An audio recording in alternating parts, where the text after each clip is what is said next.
పల్నాడు జిల్లా అమరావతి మండలం లెమెల్లలోని real estate స్థలాల్లో అక్రమంగా ఇసుక డంపింగ్ చేసిన నందిగం సురేష్ అనుచరులు వాటిని రాత్రికి రాత్రి ఎత్తడానికి ప్రయత్నించడంతో అడ్డుకున్న గ్రామస్తులు, లారీలు వదిలిపెట్టిపోయిన సిబ్బంది, లారీలు కదిలీయకుండా ఉంచిన గ్రామస్తులు వారిపై వీరంగం సృష్టిస్తున్న పిఏ లక్ష్మణ్ స్థానికుల సమాచారంతో లారీని అదుపులోకి తీసుకుని పోలీస్ స్టేషన్ కు తరలించారు అమరావతి పోలీసులు.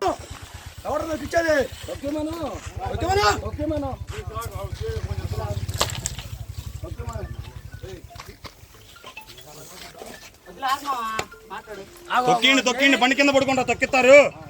తొక్కించుకున్నాం కానీ ఇప్పుడు దా దొక్కారు అంతే తొక్కించుకున్నాం.